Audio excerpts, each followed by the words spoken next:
O protagonista da história passou toda a sua vida servindo ao Império com o único objetivo de voltar para sua terra natal. Mas no fim, foi traído e descartado sem piedade. Ainda assim, graças a um artefato misterioso, renasceu como um bebê em uma das famílias nobres do Império. Diante dessa nova chance, decidiu usá-la para se vingar. Com o conhecimento acumulado e o novo poder que herdou como necromante, tornou-se o gênio da família e deu início à sua jornada. Os acontecimentos começam na Terra, no ano de 2045, em meio a uma batalha caótica entre soldados e monstros. Um soldado é ferido no peito por um ataque mortal. Um monstro gigantesco e assustador avança sobre os poucos sobreviventes e o guerreiro caído olha para o alto sem esperança, acreditando ser o fim. Até que no último instante, Han Seong surge, salvando-o e enfrentando a criatura com sua espada. O enorme monstro dispara vários ataques ao mesmo tempo. Han Seong se esquiva com agilidade, desviando de golpes sucessivos,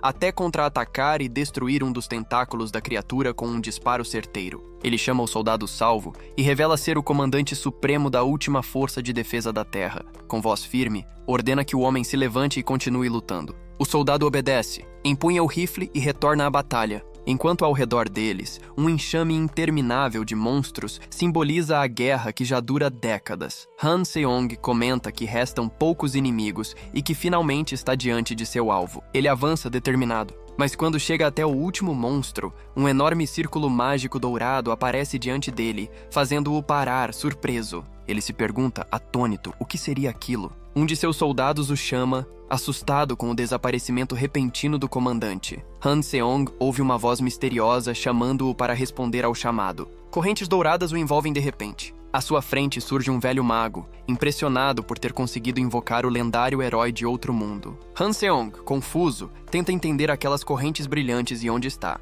O mago o cumprimenta, dizendo que agora ele está no Império, e o chama de herói. Em seguida, pede que derrote o Rei Demônio e salve aquele mundo. Com desprezo, Han Seong responde que tudo aquilo é loucura, e exige saber quem são, onde está e o que está acontecendo. Afinal, afirma estar na Coreia e não ter tempo para esse tipo de absurdo. O mago o interrompe com um tom severo e ativa um pacto mágico, o Jias. Han Seong grita de dor enquanto o feitiço o domina. O velho explica friamente que, se ele tivesse cooperado antes, o feitiço não o teria ferido. Han Seong pensa, enfurecido, que o mago nunca pediu nada de forma educada. O mago repete o pedido, que ele derrote o Rei Demônio e salve o Império. Uma espada aparece no chão diante dele. O mago promete que, se cumprir a missão, talvez possa retornar ao seu mundo. Diante disso, Han Seong, sem escolha, aceita. Assim começou sua nova batalha. Ele foi invocado em outro mundo e se tornou o herói do Império. Lutou sem descanso, cumprindo missão após missão,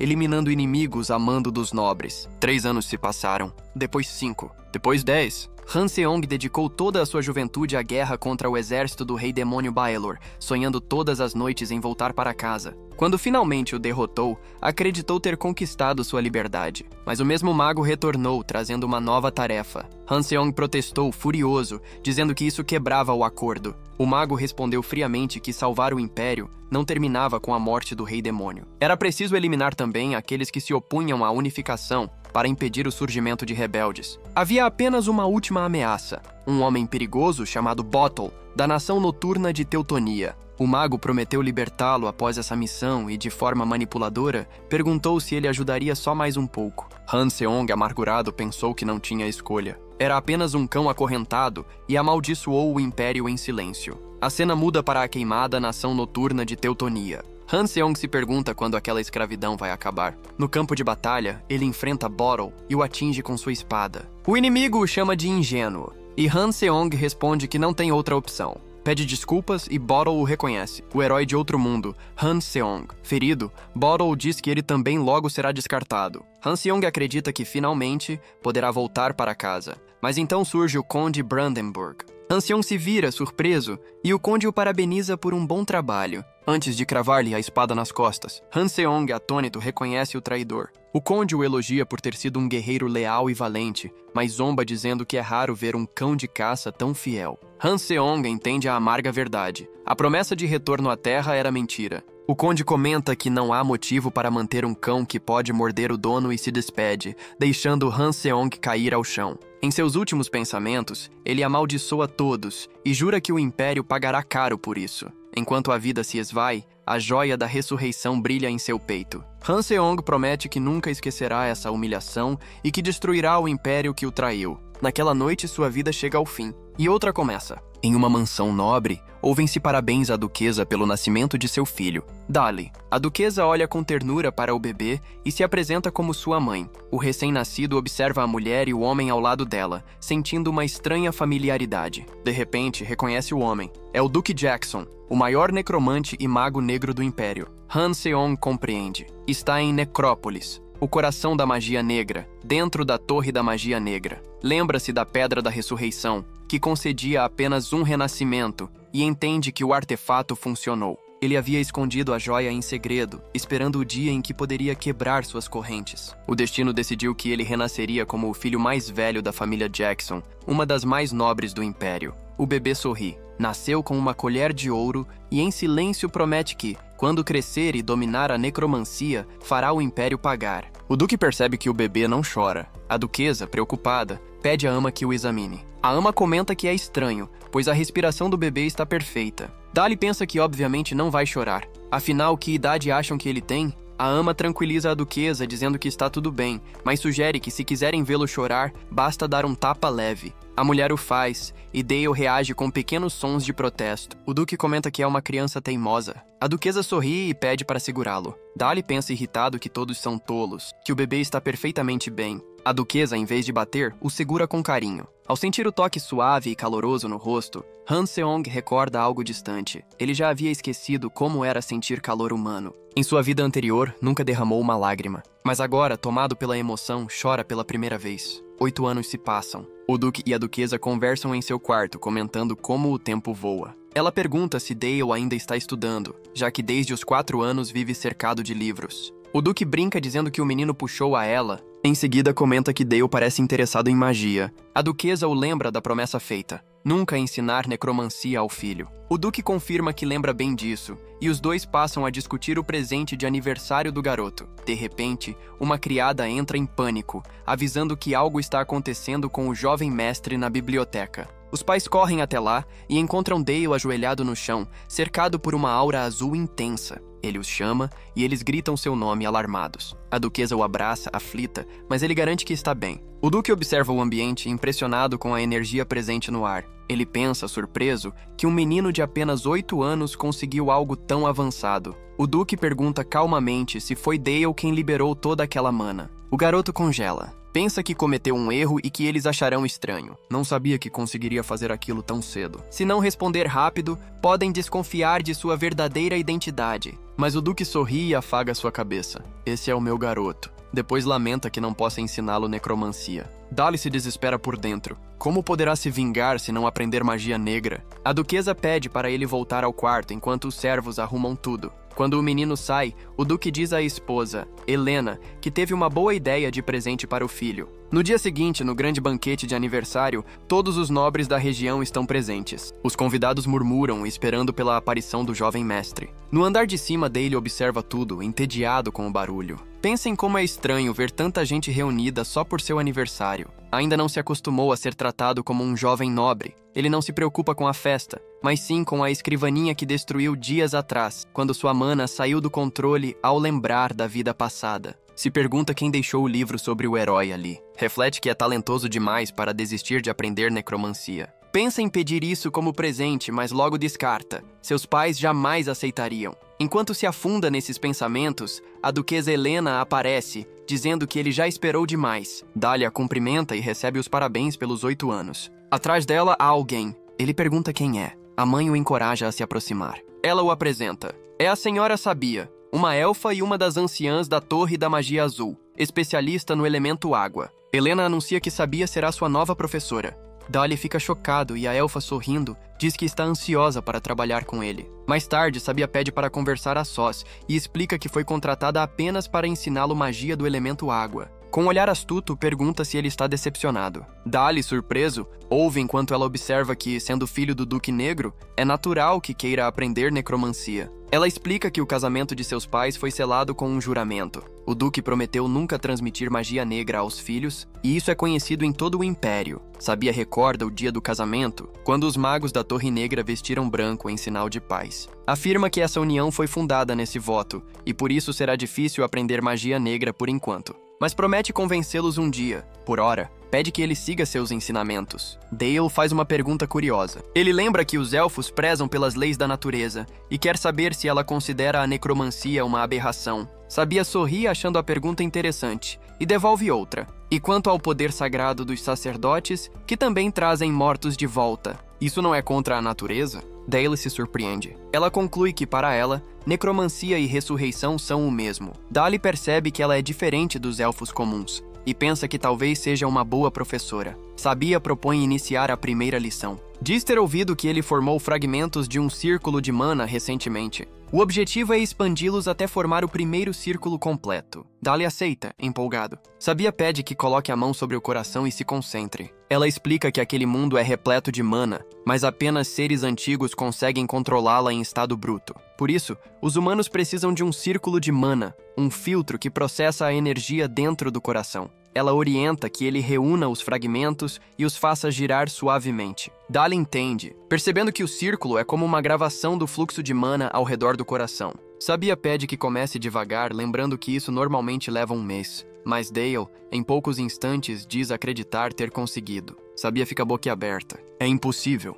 Um iniciante completar um círculo em minutos? Só um prodígio poderia fazer isso. Ela pede que ele tente liberar poder mágico através do círculo. Dale concorda. Sabia observa, imaginando que ele mal conseguiria empurrar a energia. Mas Han Seong, dentro de Dei, pensa que precisa de muito mais poder se quiser vingar-se do Império e superar o Duque Jackson. Lembra das runas de combate da vida passada e percebe que agora, seu novo corpo aceita a mana com naturalidade. Talvez consiga aprender outros tipos de magia além da água. Ele concentra a mana nos dedos e imagina a arma perfeita, algo capaz de estrangular o Império. Consegue formar um fragmento de gelo cristalino. Sabia observa, surpresa. Ele materializou o poder mágico, criando um projétil quase perfeito. Geralmente, esse tipo de feitiço colapsa antes de ser lançado. Ela pensa que, por focar na forma, o ataque talvez não seja tão destrutivo. Mas Dale lança o feitiço. O estilhaço de gelo atinge uma árvore e explode com uma força impressionante. A árvore é completamente destruída. Sabia fica paralisada. Aquele gelo era duro o suficiente para perfurar madeira,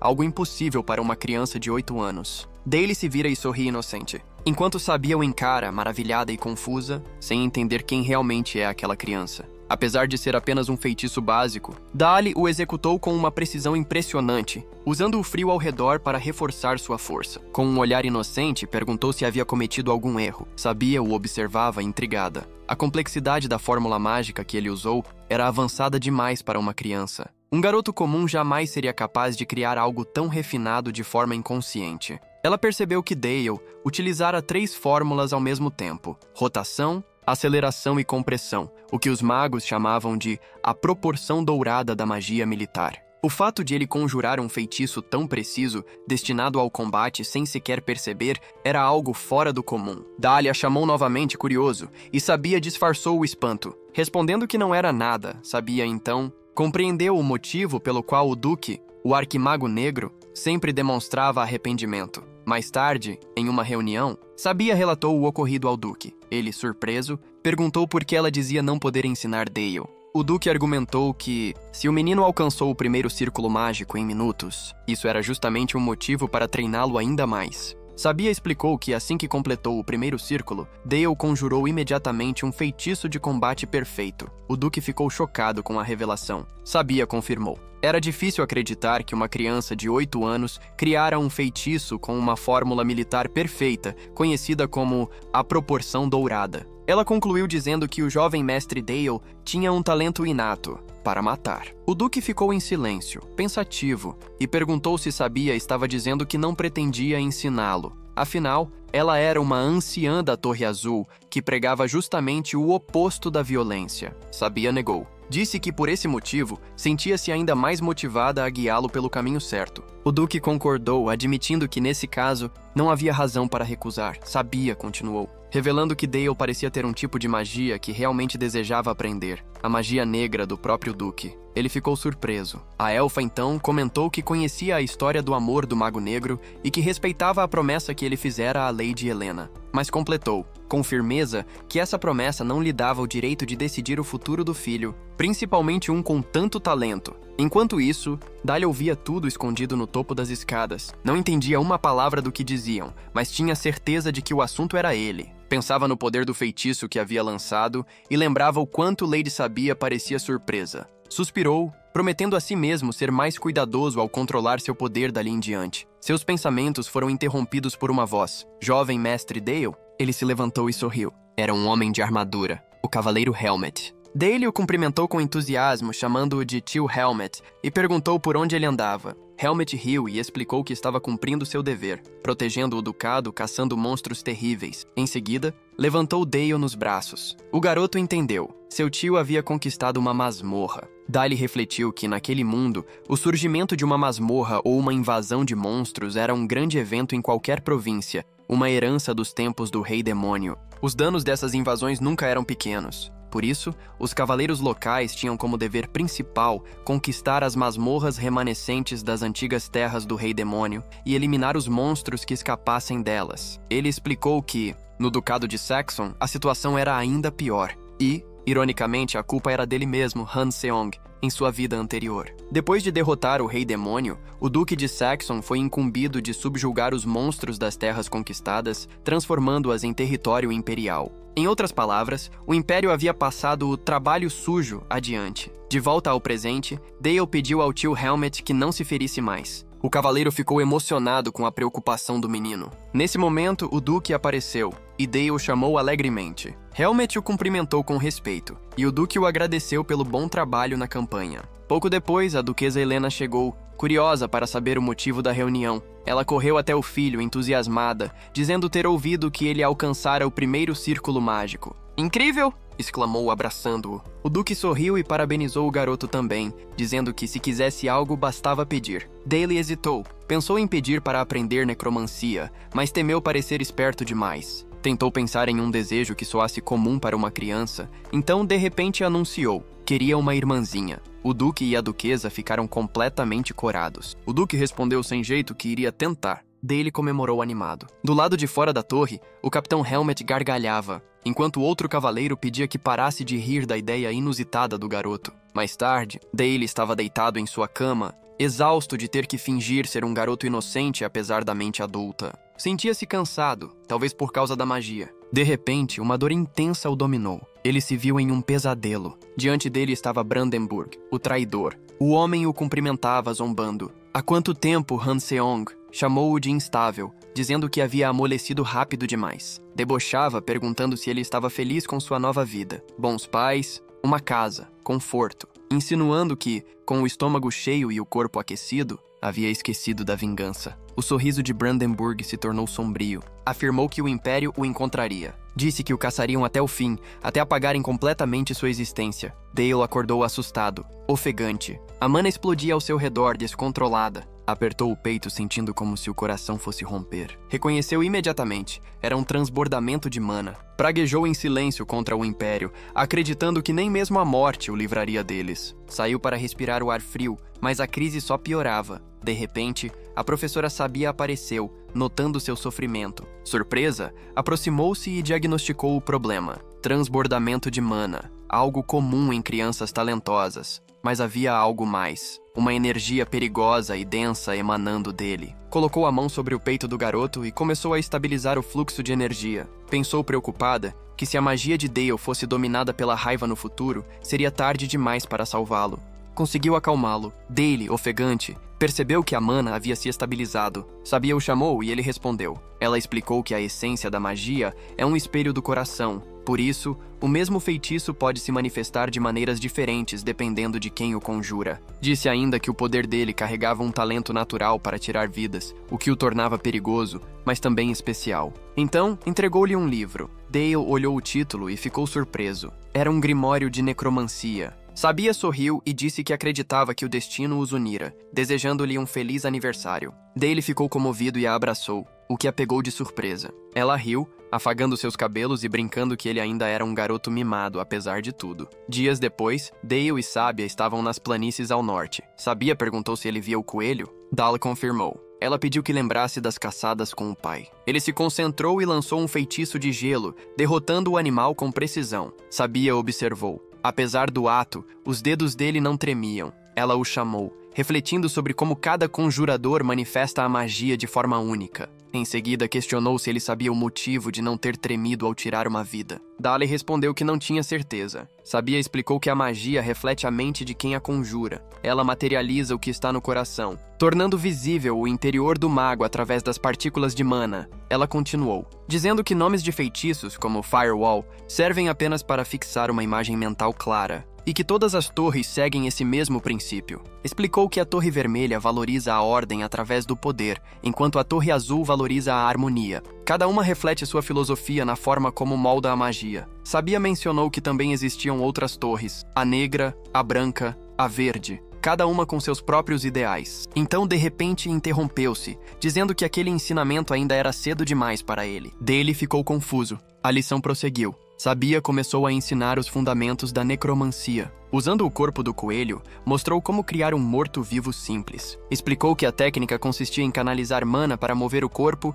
e obedecer ao conjurador. Dale seguiu suas instruções, ligando fios mágicos à cabeça, coluna e articulações. Conseguiu controlar o fluxo de energia, e Sabia o elogiou. Depois, pediu que testasse o próximo feitiço. Dale concentrou-se, e o coelho reanimado ergueu-se, agora envolto por uma aura púrpura. Ele lançou então o feitiço Armadura Congelada, cobrindo o pequeno corpo em uma camada de gelo. Sabia sorriu, comentando que o formato estava muito bem feito. Disse que era hora de testar a defesa. Ela preparou um feitiço e disparou um projétil de gelo contra o coelho. A armadura resistiu antes de se partir, e Dale comemorou o sucesso. Sabia o elogiou novamente e perguntou ao notar seu olhar se ele queria pedir algo. O garoto respondeu empolgado que sim. Queria que ela o ajudasse a dominar a magia do elemento água junto com a necromancia. Daí ele ficou chocado. Ela explicou que o que ele havia feito até agora era apenas o básico da magia da água. Disse que esse tipo de poder exigia estudo profundo e compreensão avançada, o que tornava difícil até para iniciantes dominarem um único feitiço. Quanto a usar duas magias diferentes ao mesmo tempo, isso seria extremamente desafiador, especialmente para alguém tão jovem. Chamou a ambição dele de exagerada. Dale sentiu-se ferido. Pensou como ela ainda o via como alguém insuficiente, mesmo depois de tudo o que havia mostrado. Recordou que ela prometera encontrar o caminho junto a ele e sentiu a decepção crescer. A aula terminou. Naquela noite, Dale estava sozinho na biblioteca. Decidido a provar sua capacidade, mergulhou em estudos, cercado por uma aura escura de energia mágica. Estava determinado a aprender, mesmo sem orientação direta. Na manhã seguinte, Sabia o encontrou e comentou que ele parecia exausto. Perguntou se havia dormido mal. Dale respondeu que ficou acordado preparando algo. Ela o aconselhou a não se esforçar demais, e ele concordou. Mais tarde, nas planícies cobertas de neve, Dale apresentou o resultado de seu esforço. Demonstrou um feitiço que unia um círculo de magia negra com magia de gelo, criando uma armadura congelada cheia de pontas afiadas sobre o coelho zumbi. Sabia o observava atentamente e comentou que ele parecia tê-la dominado por completo. De repente, a armadura se partiu e explodiu em estilhaços gelados. Sabia ficou chocada. Aquilo era uma explosão de gelo? Mas não acabou ali. O coelho começou a reunir energia sombria e, em seguida, detonou uma explosão de mana obscura. Os fragmentos de gelo se uniram à energia negra, formando um ataque combinado que avançou em direção à professora. Sabia se protegeu com uma barreira mágica, cercada por uma tempestade de gelo e sombra. Quando tudo cessou, Dale estava diante dela, com um sorriso confiante. Nas mãos, segurava duas esferas, uma de gelo e outra de energia sombria. Com um olhar firme, perguntou: "Agora é o bastante para me chamar de mago duplo?" Sabia permaneceu em silêncio, atônita diante da destruição. Analisou o ataque com atenção e percebeu algo inédito. Nunca havia visto um estilo de magia como aquele. A explosão congelante da armadura se fundira à explosão do cadáver, espalhando a energia em uma área muito maior. Fragmentos afiados de gelo e pedaços de ossos estavam cravados por toda parte como lâminas. Ela concluiu assustada: que aquela técnica fora feita apenas para eliminar inimigos. Parecia obra de alguém que passara a vida inteira em campos de batalha. Uma sombra de preocupação cruzou o olhar de Sebia ao imaginar o que existia dentro da mente daquela criança. Dale notou o silêncio da professora, mas de repente se virou, chamando animadamente: Sr. Helmet! O cavaleiro se aproximava a cavalo, acenando e cumprimentando o jovem mestre e Lady Sebia. Dale perguntou se ele acabara de voltar da limpeza de mais uma masmorra. Helmet respondeu que desta vez apenas subjulgaram um pequeno grupo de monstros, mas que a Cavalaria Negra enfrentara certa dificuldade. A Cavalaria Negra era famosa. Os invencíveis cavaleiros do Duque Saxon, que dominavam o campo de batalha, empunhando lanças envoltas em aura. E à frente deles estava o comandante, Sir Helmet, um dos lendários 7 espadachins do continente. Dale perguntou se ele ainda se lembrava da promessa de ensinar-lhe esgrima. Disse que não havia pessoa melhor para isso. Helmet riu, prometendo que o aceitaria sempre que quisesse treinar. Dale respondeu que voltaria em breve, determinado. O cavaleiro confirmou e, antes de partir, pediu que o jovem senhor voltasse para dentro, pois o frio estava intenso, desejando-lhe um retorno seguro. Após o treino, Sebia sugeriu que retornassem à torre, e Dale concordou. Naquela noite, a duquesa Helena e o duque chamaram Sebia para conversar. A elfa informou diretamente que o jovem mestre Dale havia dominado o primeiro círculo tanto para a necromancia quanto para a magia da água. O duque demonstrou desagrado, lembrando que haviam pedido que ela ensinasse apenas magia da água. Sebia confirmou, mas se defendeu, dizendo que como professora queria ensinar aquilo que o aluno desejava aprender, e o desejo de Dale ia além de um único tipo de magia. A duquesa interveio com calma, afirmando que, se aquele era o desejo do filho, então Sebia deveria continuar ensinando-o. A mestra concordou, e o casal lhe agradeceu. Antes de sair, Sebia se desculpou sinceramente com a duquesa por fazê-la quebrar a promessa de não permitir que Dale estudasse necromancia. Quando ela se foi, Helena suspirou, comentando que o filho não era uma criança comum, um mago duplo aos 8 anos de idade. Admitiu que isso a assustava, mas que, no fundo, era justamente isso que o tornava o filho deles. O duque, então, chamou o nome da esposa e a surpreendeu ao declarar que queria ensinar necromancia pessoalmente a Dale. Explicou que tinha vários motivos. Como senhor, queria dar ao herdeiro o poder necessário para cumprir seus deveres. Como mago, desejava guiar um discípulo tão talentoso. E como pai, queria transmitir sua herança. Pediu desculpas à esposa por quebrar o voto. Helena respondeu que compreendia. Disse que a necromancia ainda era mal vista. Muitos a chamavam de magia da morte. E que, por isso, havia tentado impedi-la no início. Mas agora, com firmeza, pediu o contrário, que o marido fizesse do filho um necromante tão poderoso que pudesse calar todos que ousassem desprezá-lo. Comovido, o duque a abraçou, prometendo apostar tudo para tornar Dale o melhor entre todos. Logo começaram as aulas. O duque iniciou o primeiro treinamento, demonstrando certa frustração com o filho. Perguntou se ele vinha manipulando corpos reanimados sem sequer entender o que estava movendo. Dale pensou irritado que a professora sabia só lhe ensinar o básico. O que ele poderia fazer além disso? Ele recordou que assim que mostrou ao pai o que havia aprendido, o duque o levou para o ateliê subterrâneo da magia negra. Lá, o duque afirmou em tom severo que enquanto treinasse com ele, deveria esquecer por completo o uso de magias primitivas. O primeiro passo seria memorizar toda a estrutura óssea e muscular das criaturas vivas. Dale ficou cercado por pilhas de livros e respondeu de forma abatida um simples "tudo bem". Logo percebeu que os textos eram tão detalhados quanto livros de medicina do mundo antigo. Passou dias memorizando cada página, até que o pai anunciou que havia terminado a base teórica. Animado, Dale acreditou que finalmente começaria a parte prática. O duque confirmou. O verdadeiro treinamento começava ali. Diante de um corpo de goblin, o garoto observou curioso. O duque notou a expressão do filho e explicou. Um mago inexperiente só consegue mover o corpo de um guerreiro como um simples fantoche, enquanto um mago habilidoso é capaz de transformar até um soldado comum em um cavaleiro da morte. Apontando para o corpo à frente, o duque desafiou. E então, como você o moverá? Dale tentou. Percebeu rapidamente que era muito mais difícil que o coelho. O corpo bípede tinha inúmeras articulações e exigia conexões complexas de mana. O movimento era lento e desajeitado. Parecia manipular uma marionete quebrada. Ele se perguntou se o erro estava no uso do feitiço de enrijecimento, que aumentava a defesa, mas deixava músculos e articulações rígidos. O Duque o interrompeu e explicou que a ideia era boa, mas a execução comprometia a mobilidade. Pediu que observasse com atenção. Com um toque de aura sombria, o Duque controlou o cadáver com facilidade. Explicou que a caixa torácica em um corpo vivo serve para proteger os órgãos internos, mas mortos não precisam de proteção. Com um gesto, alterou a forma do corpo, transformando as costelas em lâminas e garras afiadas. Disse ao filho que o verdadeiro domínio da magia negra exigia compreender a estrutura de cada ser e moldá-la conforme o propósito. Essa era a essência da arte sombria. Dale, fascinado, chamou o pai. Perguntou sobre a filosofia da Torre Negra. O Duque respondeu com uma única palavra: verdade. Disse que a verdade reside na morte. E, por isso, é necessário compreender o peso da vida para alcançá-la. Quando o Duque pousou a mão sobre seu ombro, uma lembrança dolorosa da vida passada o atravessou. Ele, como Han Seong, de pé entre chamas diante de um homem ajoelhado pedindo misericórdia. Sem hesitar, o herói ergueu a espada manchada e o eliminou. Um calafrio percorreu Dale. O Duque percebeu o rosto pálido do filho e perguntou se ele estava bem. O garoto negou, forçando um sorriso. Com o passar dos dias, sua habilidade cresceu e logo toda a nobreza soube que o Duque Saxon estava ensinando magia negra ao próprio herdeiro. A quebra do voto causou espanto em todo o Império, e Dale se tornou o centro das atenções e da vigilância de muitos. Algumas semanas depois, nos campos de treino do Ducado, Dale duelava com o tio Helmet empunhando uma espada de madeira. O confronto era intenso. Em um golpe certeiro, Dale conseguiu desarmá-lo. O cavaleiro riu, surpreso, elogiando o talento do garoto.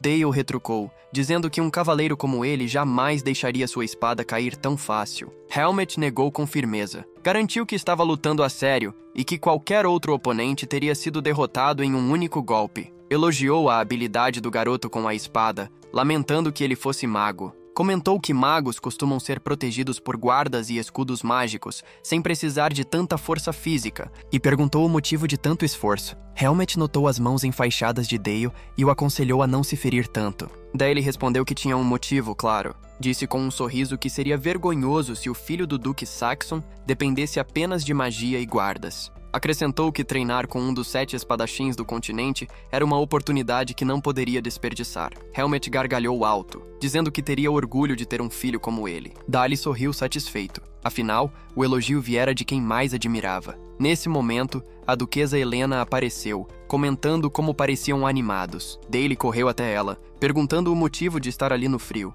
Ela respondeu que queria ver o quanto o filho se esforçava e que tinha boas notícias. Perguntou se ele se lembrava do presente de aniversário que havia pedido. Dale ficou confuso, até que um flash em sua memória o fez lembrar. Ele havia pedido uma irmãzinha. A duquesa sorriu e anunciou que o desejo dele se tornara realidade. Ele teria uma irmã. Dale reagiu com alegria, prometendo que cuidaria dela com todo carinho. 10 meses depois, observava a bebê nos braços da mãe. Helena perguntou se ele a achava fofa, e ele respondeu que sim, encantado com o quão pequena era. Tocou-lhe o rosto, dizendo que ainda não acreditava ser realmente sua irmã. A mãe o encorajou a pegá-la no colo. Ele hesitou, nervoso, mas o Duque o tranquilizou, dizendo que era fácil e que ele mesmo achara simples quando tentara. Dale segurou a pequena nos braços. Helena observou que a bebê chorara no colo do pai, mas com o irmão permanecia tranquila, até sorrindo. O Duque perguntou como ele se sentia. Dale respondeu que, embora ela fosse leve como uma pena, sentia um peso enorme. O pai explicou.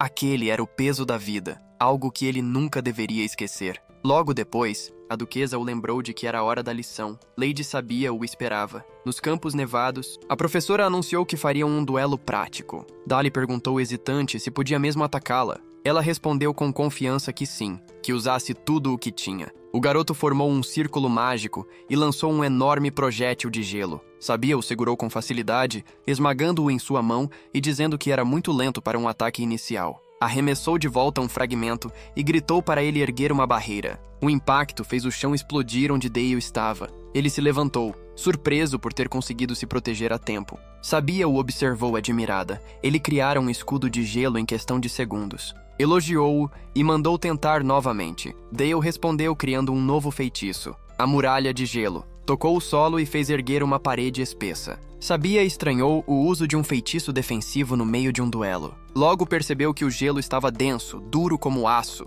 Pensou que ele estivesse apenas ganhando tempo, mas atrás da muralha, Dale preparava algo maior, uma fórmula de fragmentação, explosão de gelo. Com um comando, fez a parede explodir. O campo inteiro foi tomado por estilhaços. Sabia ficou chocada. O ataque fora planejado para espalhar fragmentos cortantes por todos os lados. Dale comemorou. Em seus pensamentos, explicou a estrutura do feitiço, reforçou as ligações moleculares do gelo, comprimiu-o e aplicou magia explosiva, transformando-o em uma granada. Olhou para a fumaça, confiante de que desta vez seria impossível escapar. Mas quando a silhueta surgiu entre a névoa, ele se alarmou. O corpo dela parecia congelado e se despedaçou diante dele. Em pânico, gritou o nome da mestra. Então, atrás do gelo estilhaçado, Sabia apareceu sorrindo. Estava me chamando? Disse. Dale ficou paralisado. O que se quebrara era apenas uma ilusão. Ela o elogiou, tocando a bochecha onde um pequeno corte sangrava. Admitiu que jamais imaginara que um mago do primeiro círculo fosse capaz de ferir uma anciã das torres.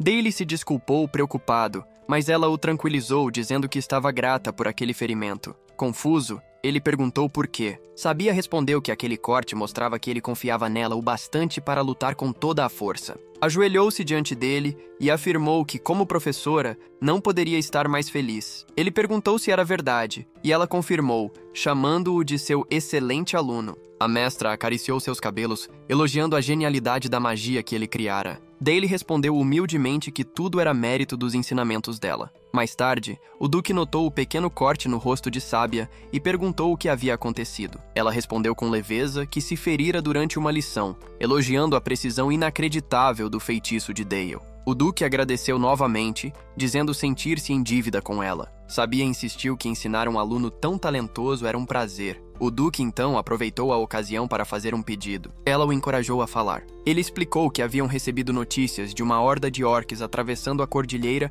e entrando em suas terras. Era uma invasão pequena, fácil de conter, mas queria que Dale participasse da batalha. Sabia se opôs imediatamente, dizendo que o garoto ainda não estava pronto. O Duque assegurou que não esperava que ele brilhasse em combate, mas precisava entender o dever de sua linhagem, proteger o território. A mestra, preocupada, hesitou. Então o Duque informou que concederia a Dale um artefato pessoal e pediu que ela o guiasse para dominar aquele poder. Foi explicado que o artefato possuía imenso poder e uma consciência própria, podendo consumir mana ou até vida do usuário. Quanto maior o poder invocado, maior o risco. O Duque acrescentou que a família Saxon carregava e controlava esses artefatos há gerações. Logo, pai e filho estavam diante da Câmara dos Artefatos. O Duque perguntou se o primogênito não deveria se preparar para a batalha que se aproximava. Dale ficou surpreso com a palavra batalha, mas logo seu rosto se iluminou. Finalmente lutaria de verdade. O Duque confirmou que ele se uniria à força de subjugação contra a horda de orcs. Abriu a porta do arsenal e explicou que antes disso,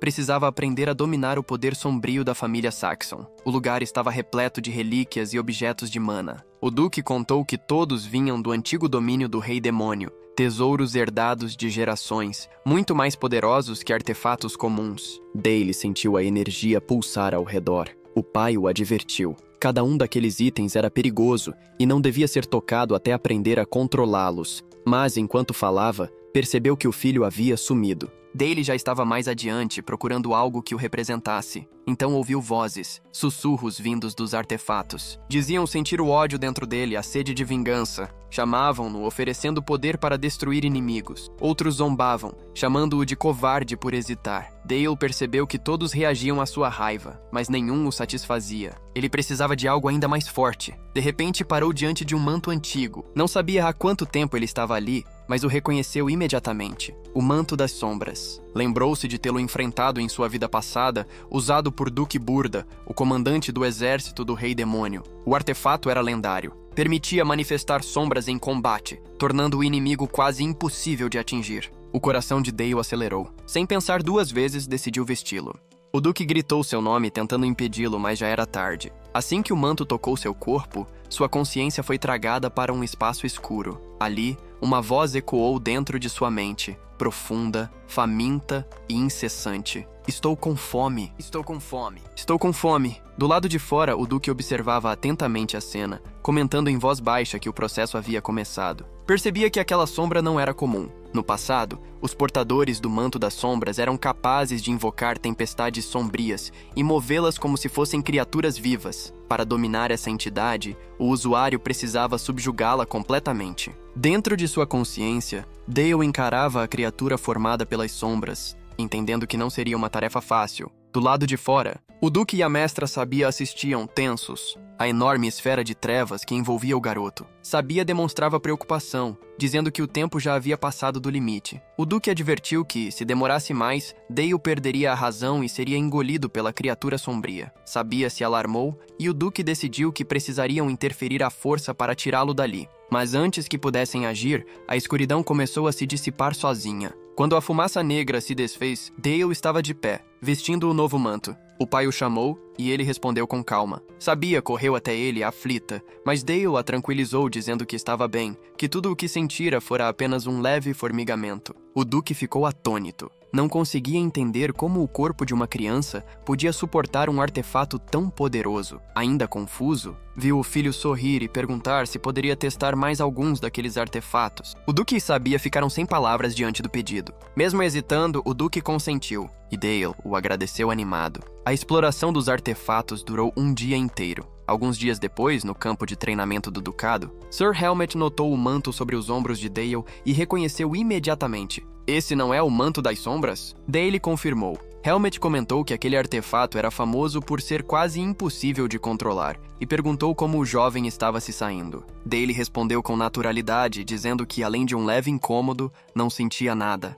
Helmet achou aquilo muito estranho. Dale então sorriu e inventou uma desculpa bem-humorada, dizendo que o manto devia estar solitário e que se apegou a ele assim que o viu, talvez porque quisesse ser seu amigo. Helmet riu, achando graça na inocência do garoto, e elogiou seu coração bondoso por enxergar algo tão perigoso como uma criatura carente. Dale agradeceu as palavras, enquanto discretamente a sombra surgia a seus pés, sendo completamente dominada sob o seu controle. Em seguida, ele fez um pedido. Helmet respondeu que estava pronto para atender qualquer solicitação do jovem mestre. Dale pediu um duelo real, um treino de combate de verdade. Helmet aceitou com entusiasmo, prometendo dar o seu melhor para não desapontá-lo. Enquanto se preparava para o duelo, Dale pensou que talvez escolher um dos 7 espadachins do continente como parceiro de treino fosse um exagero. Só a presença dele já era esmagadora. Helmet percebeu a tensão e o tranquilizou, dizendo que usaria apenas técnicas básicas, sem aura. Dale, no entanto, acreditava que um verdadeiro cavaleiro devia lutar com o coração por inteiro. Quando o confronto começou,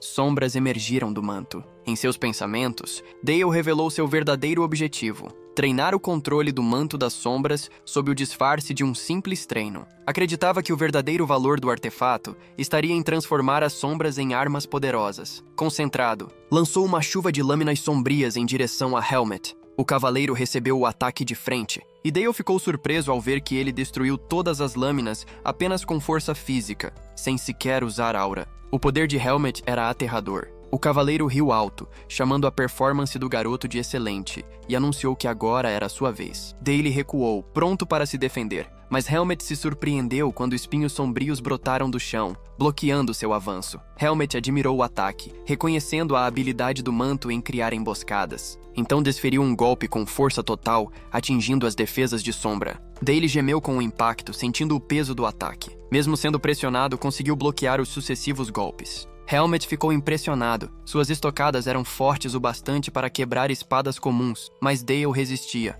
O cavaleiro concluiu que artefatos de alto nível eram realmente extraordinários. Com um brilho de empolgação no olhar, Helmet gritou: "Mais 10 rodadas!" E continuaram a duelar. Naquele dia, os cavaleiros que observavam comentaram, incrédulos, que nunca haviam suportado mais de 2 rodadas contra o comandante. Perceberam que havia uma distância intransponível entre eles e o jovem mestre Dale. Dias depois, quando chegou o momento da partida, a duquesa Helena ainda hesitava. Preocupada, dizia que não podia deixar o filho ir para um lugar tão perigoso. Dale tentou acalmá-la, lembrando que seu pai e Sir Helmet estariam com ele. Mesmo assim, ela insistia no medo de vê-lo ferido. Então, com seriedade, o menino afirmou que precisava se tornar forte para um dia carregar a responsabilidade da família Saxon. Olhou para sua irmãzinha adormecida, Liz, e disse que precisava adquirir experiência agora, para que no futuro pudesse proteger a todos, a ela, ao pai e à mãe. Pediu que o deixasse se fortalecer. Com os olhos marejados, Helena consentiu, pedindo que ele voltasse em segurança. Dale prometeu que retornaria logo. Ao amanhecer no acampamento temporário, Sir Helmet informou ao Duque que as tropas estavam prontas para partir. O Duque, então, ordenou que fosse o próprio Dale a dar o comando de marcha. O garoto se espantou, mas o pai explicou que a Cavalaria Negra, o orgulho da família, um dia seria comandada por ele. Aqueles homens já eram seus cavaleiros. Dale percebeu que não se tratava mais de soldados do pai, e sim de seus próprios homens. Seria sua primeira batalha como Dale Saxon, e ele acreditava que desta vez tudo seria diferente. Ergueu o punho e ordenou. Era hora de partir. Chamou seus cavaleiros de as lâminas do orgulho da casa Saxon. Os guerreiros responderam em coro, jurando seguir seu comando. As unidades se posicionaram. Um total de 250 cavaleiros se juntariam à tropa de elite das Montanhas Brancas, conhecida como a Guarda Invernal. O plano era claro. Havia cerca de 1000 orcs a serem subjugados. Movidos pela fome e pelo frio, haviam cruzado o rio Saxon e seguiam em direção ao sul. O exército do Duque deveria cruzar primeiro a parte inferior do rio e atacá-los de surpresa. Como a travessia exigia magia para acelerar o avanço, a mestra sabia se adiantou e pediu espaço, anunciando que criaria uma ponte de gelo. Dale agradeceu por sua ajuda, admirando o fato de ela, mesmo com sua filosofia pacífica, ter vindo ao campo de batalha. Com um gesto, Sabia ergueu uma ponte colossal sobre o rio e avisou que podiam atravessar. O Duque agradeceu e ela desejou-lhes vitória. Dali se despediu partindo a cavalo, enquanto Sabia observava de longe, sorrindo, pensando no quanto aquele aluno fazia sua mestra se preocupar. Logo depois, o exército da Guarda Invernal iniciou o ataque surpresa. Uma chuva de flechas flamejantes caiu sobre o acampamento dos orcs, mergulhando-os em caos. Os gritos ecoaram enquanto as chamas se espalhavam. Helmet ordenou o avanço dos 3 batalhões de cavaleiros em formação de ponta de lança. Cavalgando ao lado de Dale, perguntou sua opinião. O garoto analisou friamente. Os cavalos avançavam a 40 km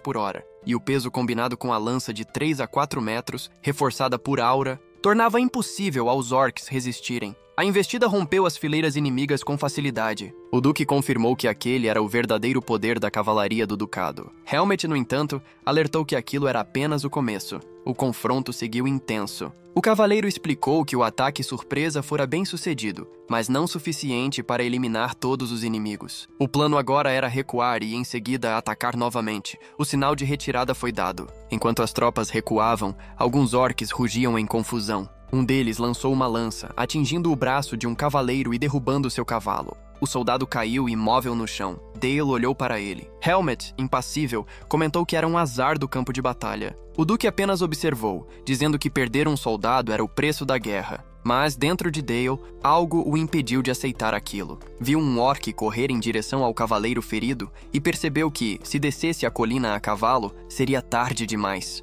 Fechou os olhos, concentrando-se. Sabia que precisaria atravessar o couro grosso do orc à distância. Ajustou a fórmula mágica de gelo, adicionando uma estrutura de disparo precisa, semelhante a uma bala de fuzil. Com isso, criou um novo feitiço, projétil de gelo. Ergueu a mão e disparou. O projétil atravessou o crânio do orc em um instante. Helmet, observando de longe, ficou surpreso com a precisão. Dale desceu a colina em disparada. Helmet tentou chamá-lo, mas o Duque o deteve, sorrindo discretamente. Pensava que, para criar algo assim tão jovem, o filho já possuía um mundo interior completamente formado. Dale chegou ao cavaleiro ferido e percebeu que mais orcs se aproximavam. O homem tremia, incapaz de se mover. Dale sabia que o feitiço era longo demais para combate direto. Resumiu-o mentalmente e batizou o novo formato de bala de gelo. Um novo orc avançou. O feitiço foi lançado. O inimigo caiu imediatamente. O cavaleiro olhou atônito, e Dale sorriu, dizendo que a casa Saxon jamais abandonava uma espada leal. As palavras emocionaram o homem. Mais orcs rugiram, e Dale chamou as sombras do manto. As lâminas sombrias se espalharam, abatendo os inimigos. As trevas os envolveram, extinguindo a ameaça. Quando tudo terminou, Helmet chegou com os reforços e viu Dale carregando o cavaleiro ferido. O garoto apenas comentou que agora ele podia cuidar do resto. Helmet bradou um novo comando, exaltando os guerreiros. Pela casa Saxon! E os cavaleiros avançaram em um rugido uníssono. Pelo jovem mestre Dale! Mais tarde, o Duque parabenizou o filho. A operação de subjugação dos orcs havia sido um sucesso. Porém, após o triunfo, chamou Dale para uma conversa séria. Queria saber o verdadeiro motivo de sua atitude imprudente. Por que havia se lançado sozinho no meio do inimigo? Dale hesitou. O pai insistiu. Então ele explicou que apenas cumprira seu papel como futuro líder dos Cavaleiros de Saxon, lembrando as palavras do próprio Duque. O pai respondeu friamente que essa justificativa era fraca. Dale ficou confuso. Seu pai sempre valorizara seus homens. Então por que agora falava de forma tão dura? Retrucou, perguntando por que o Duque havia apenas assistido a um cavaleiro cair. O Duque explicou que a frente norte da Casa Saxon, na fronteira com as terras do antigo Rei Demônio, sofria ataques constantes, e os cavaleiros que lá lutavam não esperavam ser salvos. Disse que, ao agir daquela forma, Dale havia ensinado o oposto, que sempre haveria alguém para resgatá-los, e isso destruiria o instinto de sobrevivência dos soldados. Concluiu que só deve intervir quando o inimigo estiver além das forças deles, pois essa é a responsabilidade que os Saxon carregam. Dale ficou sem resposta. Percebeu que havia esquecido um princípio que ele mesmo seguira na vida passada como Hanseong. Mesmo assim, o Duque pousou a mão sobre seu ombro, elogiando a coragem do filho por agir conforme sua convicção. Pediu apenas que nunca esquecesse essa lição. Algum tempo depois, a história do jovem que enfrentou uma horda de orcs para salvar um único cavaleiro se espalhou. Os rumores, um pouco exagerados, diziam que ele havia derrotado 1000 inimigos sozinho. A lenda cresceu, e embora Dale se sentisse constrangido, o feito trouxe uma nova energia ao ducado. Dias depois, quando chegou ao campo de treino, todos os cavaleiros se ajoelharam diante dele em respeito. Embaraçado, pediu que não fizessem aquilo, mas Helmet o instruiu a se manter firme. Ele era o herdeiro da casa e devia se orgulhar. Helmet discursou, dizendo que todos deveriam se tornar mais fortes para o futuro de seu jovem senhor. Os cavaleiros ergueram as vozes em concordância. Logo, uma criada chamada Eve aproximou-se, avisando que era hora de receber os convidados da casa Urlehart. Dale agradeceu e seguiu para a recepção. Pensava que receberiam convidados especiais, nobres guerreiros de uma antiga linhagem. A casa Urlehart, outrora poderosa no reino de Teutonia, fora liderada pelo lendário deus da espada, Bartel. Quando o Império travou a Guerra de Unificação, o reino de Teutonia caiu, e com a morte de Bartel, a casa também desmoronou. No salão, Dale percebeu Sir Helmet em silêncio pensativo. Aproximou-se, imaginando que ele estivesse lembrando de Bartel, o homem que o inspirara a se tornar cavaleiro. Helmet confirmou dizendo que a lembrança deixava um gosto amargo. O Duque chegou logo depois e elogiou a pontualidade do filho, presumindo que ele vinha de um treino. Um servo anunciou a chegada dos convidados, e o Duque ordenou que fossem recebidos com a mais alta honra. Entraram duas figuras, Vanessa Urlehart e sua filha Charlotte. Ambas se curvaram respeitosamente. O Duque elogiou a coragem de viajarem sem escolta. Vanessa se apresentou humildemente ao Duque de Saxon, que a recebeu com cortesia. Em seguida, apresentou sua filha, Charlotte. Mas a jovem murmurou irritada. Mãe, Dale notou a estranha reação. Então Charlotte gritou questionando por que a mãe se curvava diante daquelas pessoas. Vanessa se apavorou, chamando o nome da filha e tentando contê-la.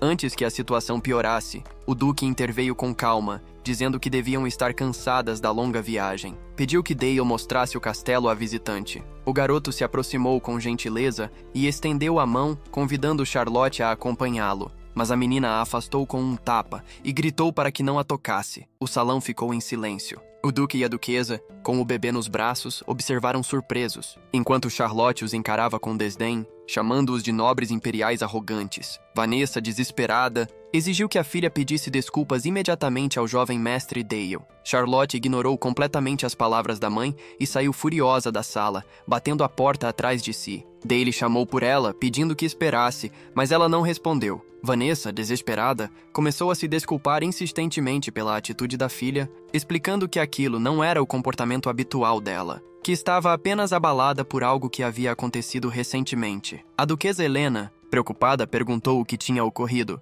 Vanessa contou que, pouco tempo antes, o conde Brandenburg, um cavaleiro sagrado, fora designado como inspetor de suas terras. Explicou que Brandenburg era tão conhecido por sua habilidade com a espada quanto pelo título que carregava, o Rei dos Porcos. Disse que ele era obcecado por encontrar alguém com talento excepcional e que tentava, à força, se apropriar de qualquer espadachim promissor que encontrasse. A voz de Vanessa tremia quando revelou que ele fazia isso até com meninas que ainda nem haviam atingido a idade adulta. Contou que havia conseguido escapar com a filha por pouco, antes que aquele homem pudesse se aproximar dela, mas as marcas do trauma permaneciam, com lágrimas nos olhos. Confessou que faria qualquer coisa para proteger Charlotte, mas como nobre caída, não tinha poder suficiente. Suplicou ao duque que aceitasse sua filha como dama de companhia na casa Saxon, para que Brandenburg jamais pudesse alcançá-la. Enquanto isso, Dale encontrou Charlotte no campo de treinamento e se perguntou por que ela tinha ido até ali. Imaginou que fosse o sangue dos cavaleiros correndo em suas veias. Perguntou se ela sabia aonde estava indo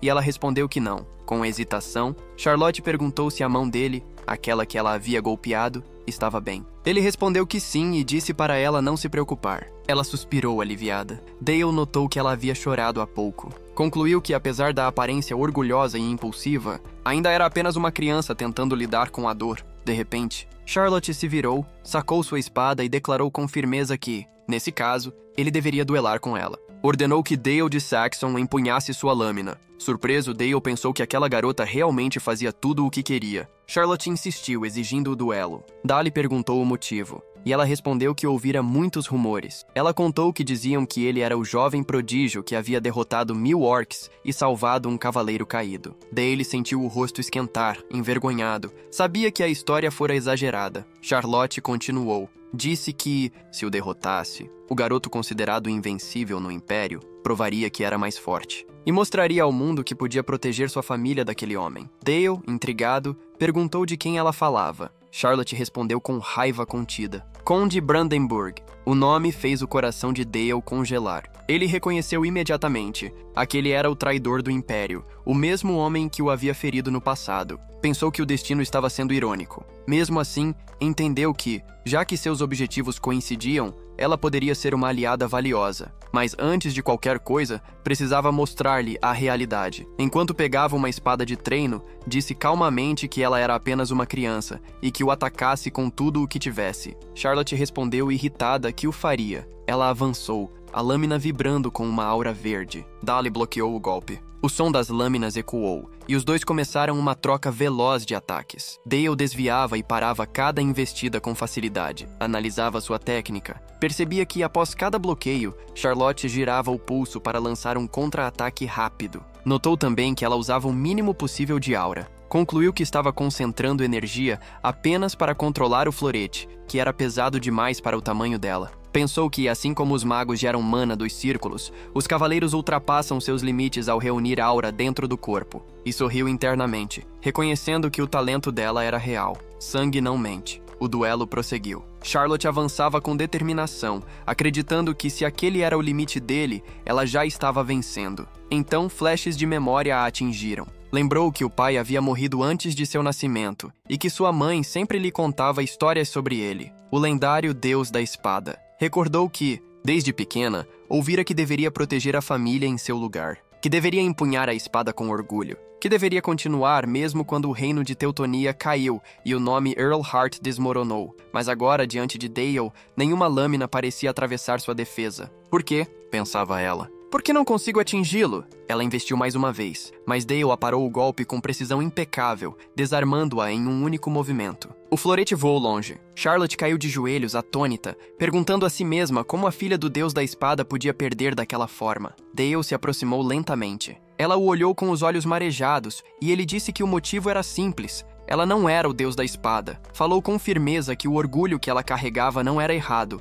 mas, do jeito que estava, jamais conseguiria proteger a mãe daquele homem. Acrescentou que o poder de Brandenburg era dezenas de vezes superior ao seu próprio nível atual. Charlotte chorou ao ouvir a verdade. Desesperada, perguntou o que deveria fazer. Dale então se pôs diante dela e declarou que, em nome da casa ducal de Saxon, ele próprio se tornaria o guardião da família Earlhart. Charlotte arregalou os olhos, surpresa. Ele completou dizendo que até o dia em que ela se tornasse forte o bastante para derrotar Brandenburg, ele e a casa Saxon seriam o escudo que a protegeria. Charlotte perguntou o porquê. Ele respondeu que o talento dela valia isso, e pediu que jurasse se tornar uma espada para ele e para a casa Saxon. Charlotte sorriu levemente. Disse que jamais recusaria um pedido como aquele. Então ajoelhou-se diante dele e declarou solenemente: "Em nome de Charlotte Earlhart, eu juro, pela minha honra como cavaleira." A narração observou que, Embora parecesse apenas uma promessa entre duas crianças, a determinação que havia naquele juramento era digna de um verdadeiro voto de sangue. Mais tarde, no escritório do Duque, Dale informou ao pai que, a pedido de Lady Vanessa Earl Hart, Charlotte havia sido aceita como dama de companhia. O Duque, curioso, comentou que não esperava que a garota aceitasse tão facilmente e perguntou o que havia acontecido entre eles. Dale respondeu que havia prometido, em nome da casa Saxon, proteger a família dela. O Duque o olhou atentamente e perguntou se ele havia usado o nome da família apenas por pena. Dale negou. O Duque então quis saber o que o filho pretendia ganhar com isso. Dale explicou que Charlotte era a única descendente viva do Deus da Espada e que seu talento era excepcional. Revelou que havia conquistado dela um juramento de lealdade e que o que buscava era uma nova espada lendária para fortalecer a casa Saxon. O Duque sorriu, admirando a visão estratégica do filho. Dale, por dentro, sorriu também. Pensava que, com a herdeira do Deus da Espada ao seu lado, havia dado um golpe certeiro naquele verme de Brandenburg. Em Malbork, antiga capital de Teutonia, o conde Brandenburg rugia de raiva, destruindo móveis ao redor. Gritava furioso, perguntando como ousavam se antecipar a ele. Um subordinado tentava se justificar. Brandenburg chamou-os de inúteis e quis saber como falharam em capturar uma simples garota. O homem respondeu que haviam enviado assassinos, mas todos foram eliminados antes de chegarem às terras de Saxon, provavelmente por Charlotte Earl Hart. O conde, tomado pela fúria, chamou-os de tolos e caminhou até sua espada sagrada, Durandal. Passou a mão na lâmina e falou com ela como se fosse uma pessoa,